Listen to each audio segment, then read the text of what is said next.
queria saudar a nossa presidente Nízia. Sei que a agenda é super complicada, estar aqui presente de manhã já é algo muito bom. Paulo Gadelha, né, pela coordenação de toda essa iniciativa da Agenda 2030. Noronha, né, eu vou brincar aqui um pouquinho para quebrar a formalidade, né, a gente sempre conseguiu ter esse bom diálogo entre a base industrial, de inovação tecnológica e SUS.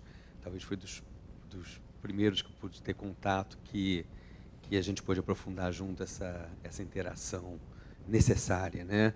E também os colegas aqui do ICICT, o Rodrigo Murtinho, até eu digo, eu não fiz o pequeno paper aqui, o resumo, né, para a apresentação, mas vou aqui aproveitar, né, a gente hoje em dia tem que aproveitar essa energia. A própria entrevista ela fica como o paper de subsídio, e eu termino a entrevista sobre a questão da comunicação. A gente não tem que parar de só imputar a responsabilidade da comunicação a quem não entende. Nós, intelectuais, representantes de instituições de ciência e tecnologia, que estamos estudando, a gente tem que saber como chegar lá, a gente não está sabendo. A gente está perdendo a batalha, né? Então eu acho que, não porque eu estou aqui, mas assim, eu queria destacar esse papel, né? Também a outra coisa que ainda tem que ser rápido, porque o tempo, me cortaram um terço do tempo aqui, né? Então tem que ver como é que eu me organizo, mas pode avisar, tá? Não por conta da brincadeira com os economistas, mas eu ia fazer essa brincadeira, juro por Deus, né, que a gente tem que desinsular esse tema da economia, gente. Não é razoável se discutir a questão do padrão de desenvolvimento sem invadir a praia dos economistas. Assim, eu acho que isso... né, o Piketty, o último parágrafo do livro dele, ele fala isso. Ele fala, esta agenda é muito crucial para a sociedade para ficar na mão dos intelectuais orgânicos da classe dominante, né? No fundo, é isso que é um grupo de economistas funcionam como intelectuais orgânicos das ideias dominantes, que são as ideias da classe dominante, né? E, ao mesmo tempo, agora eu quero provocar também, o pessoal da saúde da saúde coletiva, que lida com as questões sociais, tem que sair do insulamento, né? Não é possível que a gente tenha que dizer, olha, está tendo reforma trabalhista, está tendo a questão da Amazônia, que é relevante, está tendo um horizonte de 20 anos de perda de direitos, está tendo um ataque à base produtiva nacional e a base industrial e da infraestrutura, eu vou falar sobre isso. Isso tudo são agendas fragmentadas, isso é um projeto de desenvolvimento que tá na mesa. Eu acho que esse diálogo a gente tem que fazer na saúde, não dá mais para trabalhar, vou baixar a bola, não dá mais para trabalhar na saúde também de forma insulada. Olha, isto é muito complexo, essa praia não é a minha, não é ou seja, deixou de ser uma opção, virou uma necessidade, né? Então, eu acho que esses dois desinsulamentos, eles são necessários, né? Também, né, terminando a introdução, eu confesso que eu tomei um susto quando o Noronha falou, eu falei indústria, não, tá legal, né? Eu consigo. Aí, infraestrutura, né? Infraestrutura resiliente, tal, não sei o quê. E depois eu gostei, eu achei que tem... Porque, no fundo, a gente está falando da base produtiva de um país, né? É a base da infraestrutura, é a base industrial, que remete, tem interconexões, aliás, já começando numa crítica para dar conteúdo, né? A perspectiva que o Paulo Gadelha tem sempre enfatizado, é a gente encher de conteúdo a Agenda 2030, né? Conteúdo estratégico, que essas conexões não aparecem. No ODS 9, da indústria, da inovação e da infraestrutura, não se conecta inovação, indústria e infraestrutura. E isto é absolutamente conectado, como eu vou debater um pouquinho com vocês, né? Bom, a partir disso, né, assim, eu trouxe aqui alguns pontos que vou explorar e depois a gente tenta até da formalidade mais necessária aí, né? Primeiro, a questão da indústria e desenvolvimento, né? Dentro daquela visão de que a gente tem que se apropriar deste objeto perigoso, deste objeto difícil, deste objeto cheio de contradições, que é a indústria importante. Ou isto é uma agenda espúria dentro da saúde? ou isto é uma agenda do capital dentro da saúde, né? Então, eu acho que a primeira a gente tem que colocar na mesa, né? A indústria tem centralidade no padrão nacional de desenvolvimento, né? Assim, eu acho que essa questão não dá mais para ser tratada de modo não. E existe uma base de dados, aí eu vou dizer, robusta, né, como os economistas ortodoxos gostam muito de usar. A gente tem bases de dados robustas, né, seja do Instituto de Economia da UFRJ, da Unicamp e do novo desenvolvimentismo do grupo liderado pelo professor Beressi Pereira. O que eu vou falar aqui tem base de dados, não é opinião apenas, se bem que os dados não falam, quem fala são as pessoas, né? Bom, a primeira questão é que há uma articulação importante da indústria com serviços de maior valor agregado. Ou seja, sociedades complexas e países que têm dimensão continental têm serviços, incluindo serviços de saúde, de maior valor agregado e maior conteúdo de conhecimento tecnológico quando tem uma base industrial forte. Tá? E essa relação ou seja, isto aqui, desculpa, vou pegar, isso aqui 90% é serviço, 10% é indústria. Isso aqui é a indústria puxando uma base tecnológica agregada, importante e decisiva no campo dos serviços. Você tem vários tipos de serviço, corte de cabelo. Estava até o Maurício Barreto dizendo, ainda não inventaram uma máquina para cortar cabelo. É serviço de baixo valor, baixa importância do ponto de vista de discutir estratégia de desenvolvimento. Mas você tem serviços que estão ligados a todas as áreas de TICs, comunicação, informação, biotecnologia, nanotecnologia, serviços que estão no âmbito hospitalar, que são decisivos para o desenvolvimento. A indústria puxa e se articula com essa base de serviços. Segundo constatação empírica, tá? Aonde tem setores industriais desenvolvidos, o emprego formal é maior e as remunerações são maiores. Então, também tem a ver com a questão da precarização, não precarização do trabalho.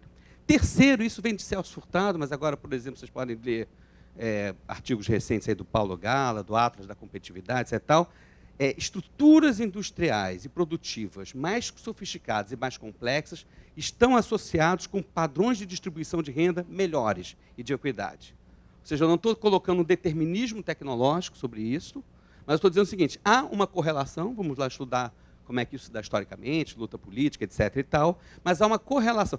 Eu vou falar o contrário, então. Estruturas tecnológicas e produtivas precárias, regressivas, baseadas em recursos naturais, são associados a padrões de equidade precários e ruins. Então, há uma inter-relação entre base produtiva e organização da base política e social da sociedade, inclusive na luta por uma industrialização que seja consoante com o desenvolvimento industrial. Bom, quinto, falar em inovação sem ter indústria, esquece. Então, se a gente está... Né, em algum momento tem coisas assim, a inovação a gente inova muito no âmbito acadêmico. O conhecimento acadêmico é decisivo para a inovação, mas se não tiver base industrial, ela não se transforma em riqueza social.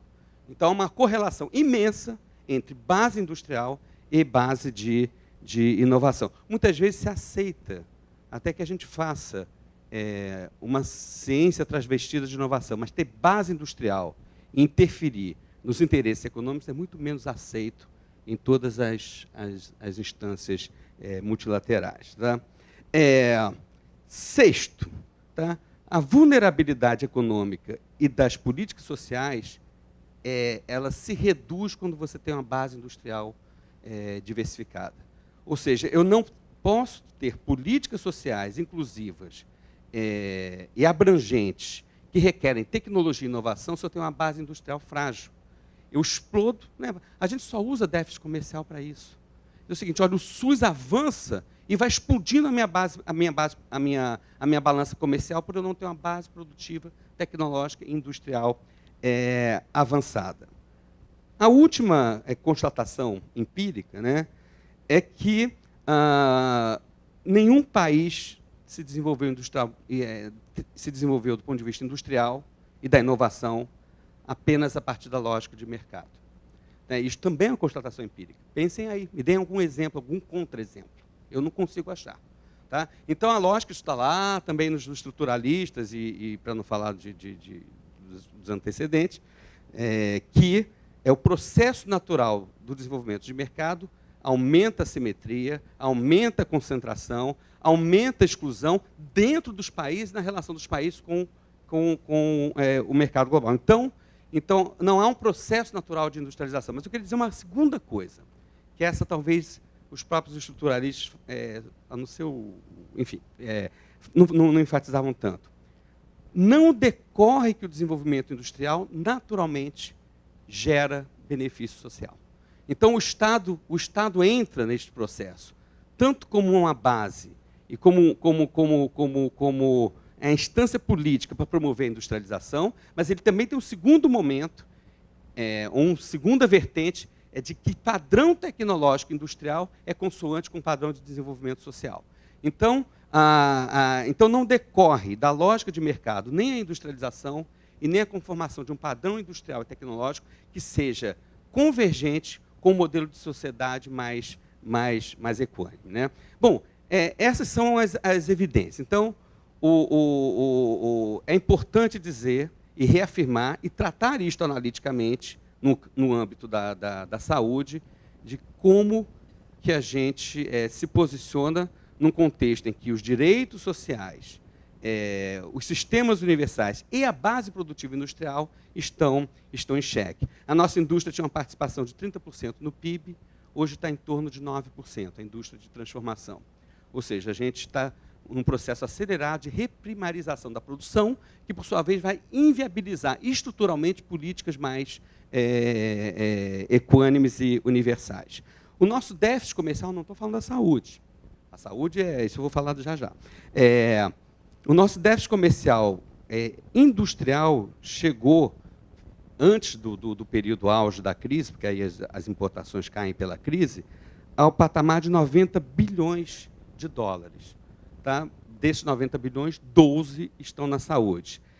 Detalhe, é um déficit concentrado nos setores de média, observem média, hein? Média alta e alta tecnologia. Ou seja, o Brasil só tem superávit em setores de baixa tecnologia. Ou seja, a base industrial e a base produtiva, ela é perversa, o dinamismo econômico, é perversa a dimensão social do desenvolvimento. Bom, passando aqui para o tema da infraestrutura e da sua interconectividade. Quando a gente fala em infraestrutura, logo vem à cabeça energia, transporte, infraestrutura urbana, eu coloquei, isso não está lá no ODS, que está em outro, as tecnologias de informação e comunicação, água, saneamento, eu colocaria também os serviços básicos, como saúde e educação.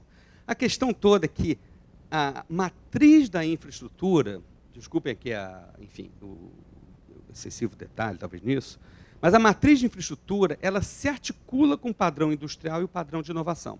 Eu vou dar só um exemplo. O que está se negociando hoje com a entrada da China na energia? Tá? É algo, enfim, da última reunião dos BRICS. Tá? A China está com muito interesse em entrar em energia. O fator decisivo, mais do que o mercado de energia brasileiro, é que a cadeia de fornecedores industriais da infraestrutura de energia vai ser, sem nenhuma, se não tiver uma política, como indica que não vai haver nenhuma política de conteúdo local, tão atacada, né? A base da infraestrutura de energia será fornecida e será suprida pelos produtores chineses. Ou seja, o olhar não é a infraestrutura apenas, é também a base da produção industrial e da inovação no campo da energia. Eu poderia falar isso das tecnologias de informação e comunicação, eu poderia falar isso em toda a infraestrutura de mobilidade. Então, o que eu quero dizer é o seguinte, as apostas de infraestrutura não são neutras do ponto de vista do desenvolvimento industrial e do desenvolvimento da inovação, porque um dos motores do desenvolvimento para frente, onde o Estado tem um papel decisivo, é justamente a área de infraestrutura. Todas essas áreas que eu falei têm cadeamentos poderosos com a indústria e com a inovação. Bom, a questão aqui, então, que remete como que a gente pode discutir esse contexto da indústria, da inovação e da infraestrutura a partir da soberania para se implementar políticas públicas, né? A balança comercial, que a gente vem, né, sempre a ideia do complexo econômico industrial, no final eu vou falar um pouquinho sobre isso, sempre foi, não, a balança comercial podia ser zero. Podia não ter déficit nenhum, bastava não ter o SUS.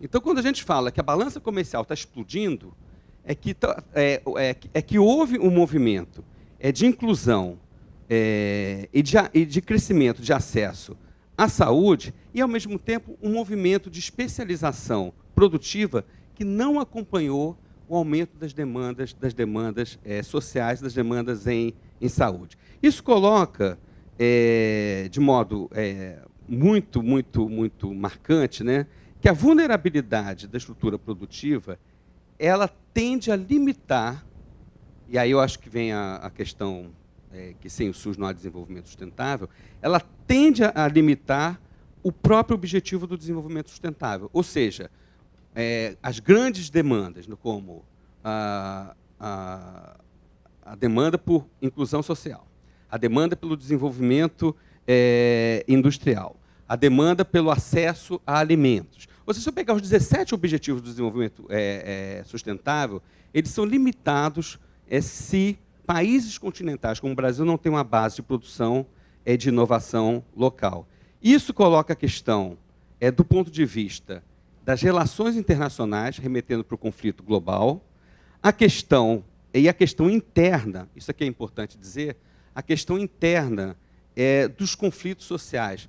Ou seja, a estratégia de industrialização com inclusão social, ela não avança porque as pessoas não avançam apenas no conhecimento. Isso é necessário, é muito importante. Existe um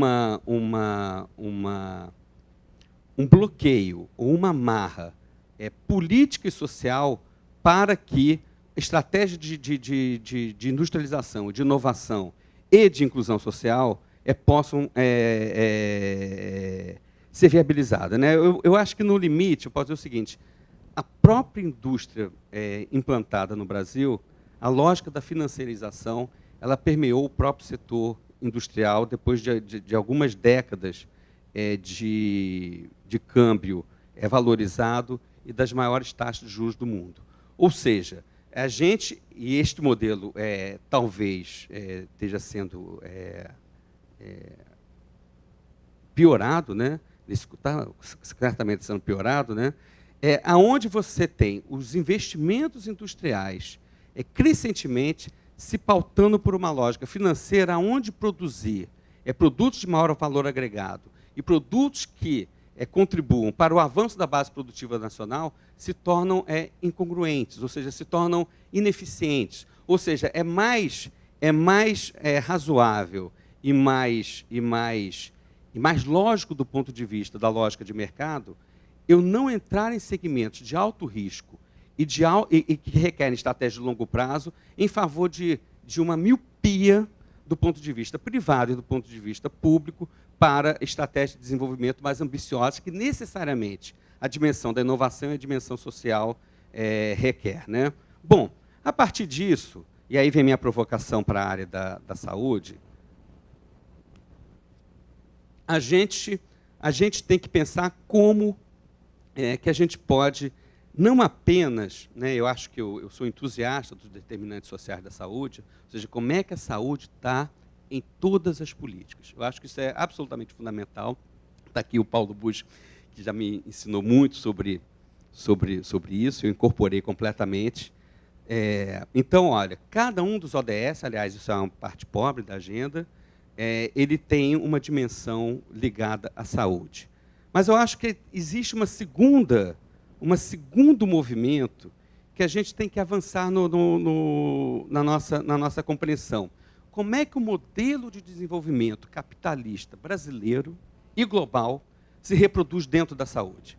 Ou seja, a gente tem um déficit comercial em produtos de alta tecnologia, isso se reproduz dentro da saúde. A gente tem desigualdade no país, isso se reproduz dentro da saúde. A gente tem desigualdade territorial no país, isso se reproduz dentro da saúde. A gente tem problema ambiental na base produtiva nacional, isso se reproduz dentro da saúde. Ou seja, a saúde ela não é apenas um elemento exógeno demais o objetivo de desenvolvimento sustentável ou ao próprio modelo de desenvolvimento. A saúde, ela reproduz um certo padrão nacional de desenvolvimento e um certo padrão global de desenvolvimento. Isto remete para que a gente, além de pensar nos determinantes sociais, como é que todas as políticas, como é que a saúde está presente em todas as políticas, a gente pensar como é que a gente tem uma política para a área da saúde que dialogue e que seja voltada para a superação do modelo de desenvolvimento excludente, pouco inovador, que se reproduz dentro da saúde. Está claro? Então, eu acho que isto talvez seja, eu digo, o novo momento da gente aproveitar e discutir tanto a ligação e a presença dentro de uma visão saúde centrada necessária. Como é que a saúde está presente em todos os ODS, mas também pensar como é que a saúde, aí eu acho que vem a percepção, como é que a questão do desenvolvimento sustentável e do padrão de desenvolvimento se reproduz dentro da saúde e não pode ser resolvida se, do ponto de vista, e se no âmbito da saúde a gente não se conseguir avançar. Né? Eu não vou ficar aqui dando... Enfim, eu digo, não dá para pensar, nesse contexto, a saúde como um mero detalhe do desenvolvimento sustentável. Se a gente olhar o ODS 3, eu não vou aqui entrar, porque acho que o Paulo Busch fará toda a crítica e diversos de vocês aí. Mas o ODS 3 se retoma o velho e tradicional paradigma de pensar saúde, onde você tem as doenças transmissíveis, coloca saúde reprodutiva, alguma coisa de atenção primária, enfim. Né? Então, acho que há uma necessidade de tensionar o ODS 3 no sentido, olha, cadê sistema? Cadê o SUS? Cadê as condições básicas para uma sociedade que seja mais equânime, dinâmica e socialmente justa? Isto não vem apenas do acesso a algum leque restrito de produtos para doenças transmissíveis, por exemplo. Então, a questão, quando se fala que sem SUS não tem desenvolvimento sustentável, é que sem sistema, a questão da saúde não é uma questão individual, sem sistema não tem desenvolvimento sustentável. Isso vale para o sistema de saúde e para o sistema de inovação. Mas tem mais para falar um pouquinho sobre isso. Tá, mais 5 minutos eu termino. O ODS 8 e 9, um é crescimento, o outro é indústria, infraestrutura, deixa eu ver se eu estudei direitinho, e inovação. Tá? Nenhuma referência a 1/3 da pesquisa e desenvolvimento e inovação realizada no globo. Ou seja, há uma isogeneidade completa e não sistêmica dentro da agenda. E é isso, Paulo, que eu acho que assim, como é que a gente volta? Eu ia até sugerir, enfim, talvez a Agenda 2030 é um espaço importante, tem que ser ocupado, e talvez voltar e dizer qual é o conteúdo estratégico de uma estratégia nacional e global de desenvolvimento. E aí reler os 17 Objetivos do Desenvolvimento Sustentável. Ou seja, nenhum comentário, nenhuma menção a 1/3 do esforço global de pesquisa, desenvolvimento e inovação nos ODS relacionados ao crescimento e ao desenvolvimento. Bom, nessa questão toda aí colocada, desculpe que não está de modo tão organizado, mas como é que a gente pensa em novas orientações estratégicas para a indústria e inovação? E aí eu acho que vem a necessidade de invadir a praia dos economistas, inclusive dos economistas desenvolvimentistas. Tá? Eu acho que a gente da área social tem que dizer o seguinte, olha, política industrial e de inovação é muito séria para ser deixada apenas na mão do mercado e apenas na mão dos economistas. Né? O Keynes falava isso, o investimento é tão sério que não se pode deixar o investimento... Tá?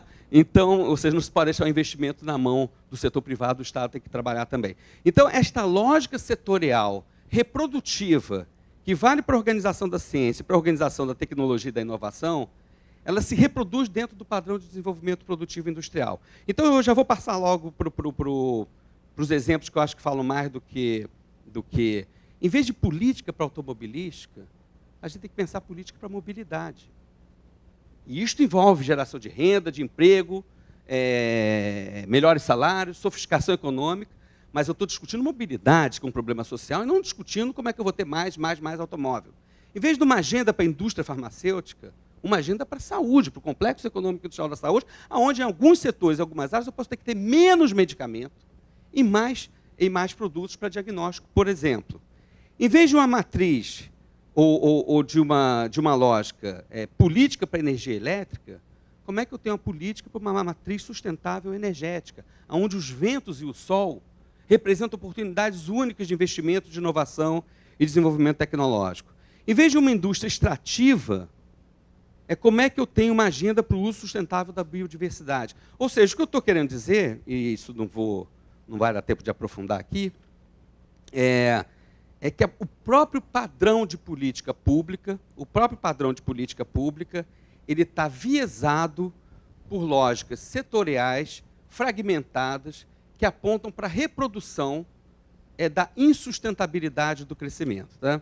Bom, neste sentido, a indústria de inovação e a infraestrutura deixam de ser um fim em si mesmo, e isto eu estou dialogando também com meus colegas desenvolvimentistas, e ao mesmo tempo que possuem centralidade estratégica em um novo modelo de desenvolvimento, devem ser orientadas para desafios e prioridades definidos pela sociedade. A ideia é partir para uma superação dialética do desenvolvimentismo, não como regressão, né, não como negar o desenvolvimento. Eu trouxe aqui só o título do Beloso, Indústria Avançada ou Bananicultura, tá, na Carta Capital dessa semana. Tá? Então, eu digo, não é nem negar a importância e centralidade da indústria, mas avançar, digo, que indústria é essa, a quem serve e qual é a demanda da sociedade, que não pode advir apenas dos grupos de interesse que se representam na política pública em defesa do seu setor específico industrial.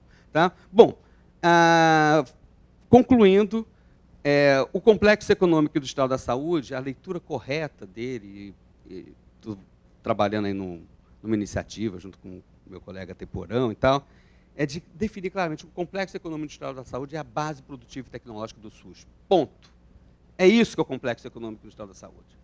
Tá? E é isto que permite uma convergência, que eu não tenho SUS forte, não vulnerável, sustentável, eu preciso ter uma base produtiva de inovação e tecnológica conforme e pautada pelo Sistema Único de Saúde. No fundo, a proposta que nada pouco ambiciosa é de rever os próprios ODS à luz de uma perspectiva nacional, social, desenvolvimentista que aponte para um padrão sustentável de desenvolvimento. Não de rever os ODS, mas aí eu estou bebendo completamente do Paulo Gadelha aqui, de como é que a gente dá conteúdo nessa agenda a partir de uma retomada de uma perspectiva desenvolvimentista, mas que seja permeada e pautada pelo desenvolvimento social e o desenvolvimento ambiental.